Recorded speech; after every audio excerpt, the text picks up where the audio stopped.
All right, what is up, y'all? So we're going into 2022, and as always, there seems to be this pressure around New Year's resolutions, setting intentions, maybe setting some goals or recommitting to some goals or something along those lines. So I got some thoughts on it. I was curious, what do you think about that? Now, I personally feel like anything that is an excuse to make a change or that will give you motivation or a reason to make a change, I think it's worth going for it. I think it's worth using that momentum and riding the wave, because it's better to want to make a change and do something about it than not to. I think the problem is most people don't know where to start. They think that setting intentions and setting goals is a very complicated process. And I think inadvertently, a lot of times in the excitement, we overcommit to really large goals that are probably not sustainable for very long. My name is Paul C. Tijerina. I am a functional nutritional therapist and master health coach in Las Vegas, and I am also the head coach and owner at the SHT SuperHuman Transformation. And what I want to do today is make setting intentions super simple for you. First of all, I think it's totally cool to not be happy with where you are, to not be content.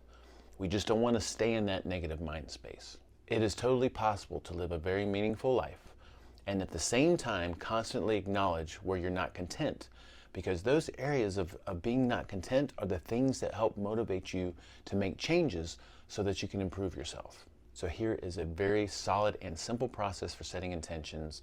It should take you 5 to 10 minutes, and you'll be going into the new year with a plan. So number one, ask yourself, what am I not happy about? What do I wish were different? Acknowledge it and write those things down. Now, you may have several things, and that's totally fine. I would maybe consider acknowledging the biggest things that are weighing you down and that you wish were different and working with those.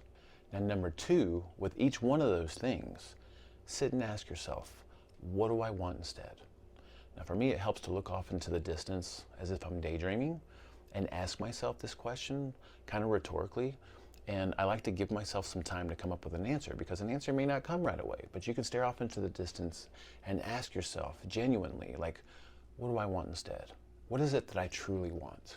And then number three, ask yourself, what is something small that I can start doing right now that will move me in the direction of what it is that I want? So I don't think it can get more simple or more powerful, because again, that 3-step process is, number one, ask yourself, what is it I'm not happy about? Number two, with each one of those things, ask yourself, what is it that I want instead? And number three, ask yourself, what is it that I can start doing right now? And make sure that that something is small. Now, the key here is starting small, because what we want to do here is cultivate a habit that we can stick with for a very long time, because those small habits add up to big change over time. And once something gets to be a habit, then I can add on to it. So let's go through an example. Let's say that I am not happy with my body composition. And if I look off into the distance and I ask myself, what do I want instead? I want to be lean and fit.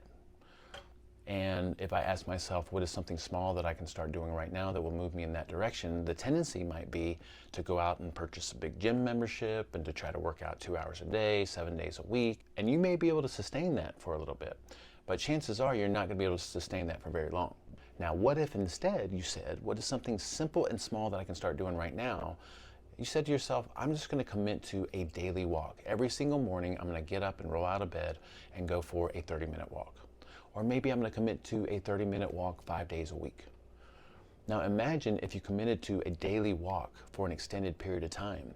Even though it's not a dramatic change, it's enough to give you the motivation to want to do more.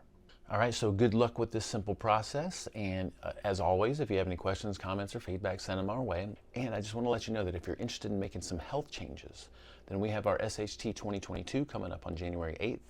And it's progression-based, which means we start very easy and very simple, and then we build as time goes on. And throughout that entire process, we teach you how to choose your level of difficulty so that you're always doing something that you know that you can do, but that's slightly challenging and that will give you results. All right, so y'all take care, and we will see you next year.